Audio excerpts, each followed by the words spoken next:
যখনই হুর শব্দটি আমাদের কানে আসে, আমরা যেন চিন্তা করি এক পরমা সুন্দরী, যিনি জান্নাতে শুধুমাত্র পুরুষের ভোগের জন্য অপেক্ষা করছে। কিন্তু বাস্তবে কি হুরদের পরিচয় এতটাই একমুখী? একবার থেমে চিন্তা করুন, এই হুররা কার জন্য জান্নাতে সাজানো হয়েছে? কি তাদের অন্তরের আকাঙ্ক্ষা? শুধু কি তারা রূপ আর দেহ নিয়ে আসবে? না, হুররা শুধু শারীরিক সৌন্দর্যের প্রতীক নয়, তারা এক একজন পরিপূর্ণ আত্মিক সঙ্গিনী, যারা জান্নাতি পুরুষদের জন্য নিরন্তর আকাঙ্ক্ষা নিয়ে অপেক্ষায় থাকে। হাদিস শরীফে বর্ণিত হয়েছে, হুররা দুনিয়ায় সেই বান্দাদের ভালোবাসে যারা নামাজ পড়ে, চোখ নামিয়ে রাখে, গুনাহ থেকে বেঁচে আর আল্লাহকে ভয় করে। ইমাম ইবনুল কাইয়্যিম রহমতুল্লাহ বলেন, হুরদের সবচেয়ে বড় আকাঙ্ক্ষা হচ্ছে তাদের সেই সঙ্গীকে পাওয়া, যে আল্লাহর রাস্তায় নিজেকে সঁপে দিয়েছে।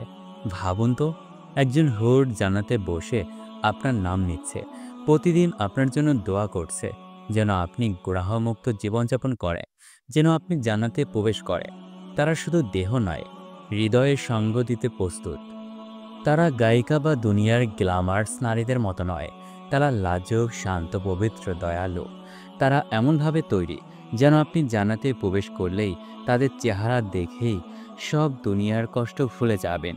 কিন্তু তাদের আকাঙ্ক্ষা কি? তারা এমন এক পুরুষ চায় যে তাকওয়া অবলম্বন করে, যে রাতে অশ্রু ফেলে আল্লাহকে ডাকে, যে স্ত্রী সন্তানের হক আদায় করে, যে সৎ পথে জীবন কাটায়।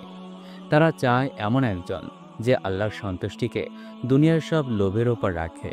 হুরদের এই গভীর আত্মিক আকাঙ্ক্ষা বুঝলে আমাদের দৃষ্টিভঙ্গি পাল্টে যাবে। হুর শুধু রোগ নয়, তারা হৃদয়ের জোড়া, ইমানদার আত্মার পুরস্কার। জান্নাতের সৌন্দর্যের মাঝে তারা আল্লাহর পক্ষ থেকে এক শান্তির নিদর্শন। তাই যারা হুর পেতে চায়, তাদের চাওয়া শুধু শরীরের জন্য নয়, হওয়া উচিত সেই উচ্চতর অর্জনের জন্য, যেখানে একজন হুর একজন নেক বান্দার সঙ্গ পাওয়ার জন্য প্রার্থনা করে। এই আকাঙ্ক্ষা শুধুই রূপ ভোগের নয়, বরং এমন এক সম্পর্কের দিকে ইঙ্গিত দেয়, যেখানে আত্মা ও হৃদয়ের বন্ধন চিরন্তন হয়। আজ এই দুনিয়ার ক্ষণিকের মোহে আমরা যেসব ভুল সম্পর্ক, গুনাহ ও কল্পনায় সময় নষ্ট করি, তা যদি সেই হুরদের চোখে দেখতাম, তাহলে হয়তো আমরা আর কখনোই সেই পথ বেছে নিতাম না। কুরের আকাঙ্ক্ষা হলো ইমানের পবিত্রতা, তাকওয়ার সঙ্গী। এই বার্তা আমাদের মনে নাড়া দেয়, যেন শুধু বিলাসের জায়গা নয়, বরং তা একটি নৈতিক উচ্চতার পুরস্কার, যেখানে পরিত্রাতা তাদের স্বপ্নের সিঁড়িতে আমি দেখতে পায়। জান্নাতি হুরদের নিয়ে আমাদের অধিকাংশ ধারণাই কেন্দ্রীভূত শুধু বাহ্যিক সৌন্দর্য ও রূপের প্রতি। অথচ হুরদের গোপন আকাঙ্ক্ষা এমন এক সত্য যা বাহ্যিক চোখে ধরা পড়ে না। তারা এমন এক সম্পর্ক চায় যেখানে আত্মা ও বিশ্বাসের বন্ধন অটুট থাকে। জান্নাতে হুররা শুধুমাত্র বিনোদনের উপকরণ নয়, বরং তারা আল্লাহর পক্ষ থেকে এক অনন্ত শান্তি ও পূর্ণতার প্রতীক। কল্পনা করুন, একজন হুর জান্নাতে আল্লাহর ইচ্ছা আপনাকে জড়িয়ে ধরে বলছে, তুমি সেই ব্যক্তি যার জন্য আমি যুগের পর যুগ অপেক্ষা করেছি। তারা চায় এমন একজন সঙ্গী যার জীবনের উদ্দেশ্য শুধু দুনিয়াতে মজা করা নয়, বরং আল্লাহর সন্তুষ্টির পথে চলা। হুররা খুঁজে ফেরে এমন এক পুরুষ যার অন্তরে পাপ থাকলেও তবার আগুন জ্বলে, যার আমল হয়তো ছোট কিন্তু হৃদয় বিশুদ্ধ। তাদের আকাঙ্ক্ষা এই নয় যে আপনি কত সুন্দর, ধনী বা দুনিয়ার দিক দিয়ে সফল ছিলেন, বরং আপনি কেমনভাবে আল্লাহকে ভালোবেসেছিলেন, কেমনভাবে আপনি নিজের খেয়ালকে দমন করে সত্য ও ন্যায়ের পথ বেছে নিয়েছিলেন। জান্নাতে তারা শুধু সহচর নয়, তারা এক আত্মিক বিশ্রাম, এক আবেগিক পূর্ণতা। আপনি যদি দুনিয়াতে একাকিত্বে কেঁদে থাকেন, তাহলে জান্নাতে তারা হবে সেই সান্ত্বনার কান্না, যে কান্নার প্রতিদান আল্লাহ নিজ হাতে প্রস্তুত করেছেন। আর তাই হুরদের গোপন আকাঙ্ক্ষা হচ্ছে, তারা এমন কাউকে চায় যাকে আল্লাহ পছন্দ করেন, এমন কাউকে চায় যার হৃদয় ছিল আল্লাহমুখী, যে প্রতিটি রাতে নিঃশব্দে আল্লাহর সামনে দাঁড়াতো, কাঁদত, মাপ চাইত। তারা চায় একজন প্রকৃত ঈমানদার পুরুষ, যে জানে কিভাবে ভালোবাসতে হয়, কিন্তু সেই ভালোবাসা আল্লাহর সীমার মধ্যে রেখে দেয়। জান্নাতে হুরের চোখে আপনি তখনই সবচেয়ে সুন্দর, যখন আপনি আল্লাহর জন্য নিজেকে সুন্দর রাখেন। তাদের গোপন আকাঙ্ক্ষা শুধু একটি জান্নাতির সঙ্গী পাওয়া নয়, বরং একজন হৃদয়বান, তাকওয়াবান, সত্যিকারের অনুগত বান্দার সান্নিধ্য চাওয়া। সুতরাং হুর পাওয়ার আকাঙ্ক্ষা যদি আমাদের অন্তরে থাকে, তাহলে আমাদের জানা উচিত তারা কাকে চায়। তারা চায় সেই বান্দাকে যে এই দুনিয়াতে নিজের লালসা দমন করেছে, শুধু জান্নাতে একজন হুরের মতো পবিত্র সঙ্গ পাবে বলে নয়, বরং আল্লাহর সন্তুষ্টির জন্য। এই আল্লাহমুখী চেতনা থাকলেই আপনি সেই সৌভাগ্যবান হবেন, যার জন্য একটি জান্নাতি হুর গোপনে দোয়া করে বলে, হে আল্লাহ, আমার এই সঙ্গীকে হেফাজত করো, কারণ আমি তাকে শুধু জান্নাতে নয়, হৃদয়ের গভীরতায় চাই। পবিত্র কোরআনে মহান আল্লাহ তাআলা ইরশাদ করেন, এবং সেখানে জান্নাতে তাদের জান্নাতবাসীদের জন্য থাকবে শুদ্ধচারিণী রমণীকুল।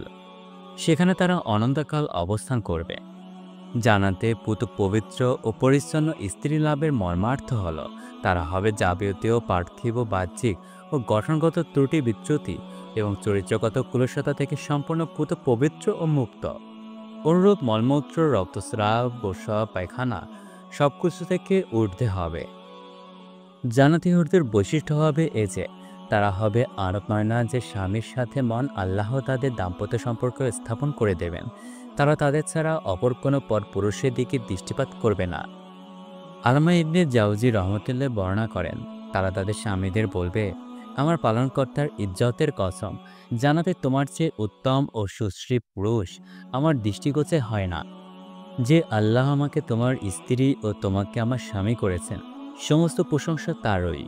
আল্লামা ইবনে জাওজি রহমতুল্লাহ এর এ প্রসঙ্গে আরও একটি বর্ণনা রয়েছে। তারা আপন স্বামীদের দৃষ্টি অবনত রাখবে, অর্থাৎ তারা নিজেরা এমন অনিন্দ সুন্দরী ও স্বামীর প্রতি নিবেদিত প্রাণ হবে যে স্বামীদের মনে অন্য কোনো নারীর প্রতি দৃষ্টিপাত করার বাসনাই জাগ্রত হবে না। এখানে জান্নাতের হুরগণকে লুকায়িত ডিমের সাথে তুলনা করা হয়েছে। আরবদের কাছে এরূপ তুলনা প্রসিদ্ধ ও সুবিদিত ছিল যে ডিম পাখার নিচে লুকায়িত থাকার কারণে তার ওপরে বাইরে ধূলিকণার কোনো প্রভাব পড়তে পারে না, ফলে এরা নিতান্ত স্বচ্ছ পরিষ্কার থাকে।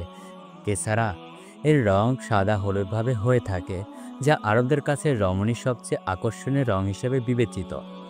অপর একটি আয়াতে আল্লাহ তাআলা ইরশাদ করেন, আমি তাদেরকে আনতলোচনা স্ত্রীদের যুগলবন্দি করে দেই। এর অর্থ, এ বাক্যে অন্যের যুগল করে দেওয়ার পরে শব্দটি বিয়ে করানোর অর্থে ব্যবহৃত হয়েছে। এই অর্থের প্রেক্ষিতে এখানে উদ্দেশ্য এই যে জান্নাতি পুরুষদের বিয়ে সুন্দর আনতলোচনা রমণীদের সাথে যথানিয়মে সম্পন্ন করা হবে। জান্নাতে পার্থিব বিধিবিধানের বাধ্যবাধকতা থাকবে না, তথায় থাকবে আনতনয়না ডাগর চক্ষু বিশিষ্ট রমণীগণ। কোনো দানব ও মানব ইতপূর্বে তাদেরকে ব্যবহার করেনি। প্রবাল ও পদ্মরাগ সদৃশ্য রমণীগণ ব্যবহার না করা মানে যেসব রমণী মানুষের জন্য নির্ধারিত তাদেরকে ইতপূর্বে কোনো মানুষ, ও যেসব রমণী জিনদের জন্য নির্ধারিত তাদেরকে কোনো জিন স্পর্শ করতে সক্ষম হয়নি।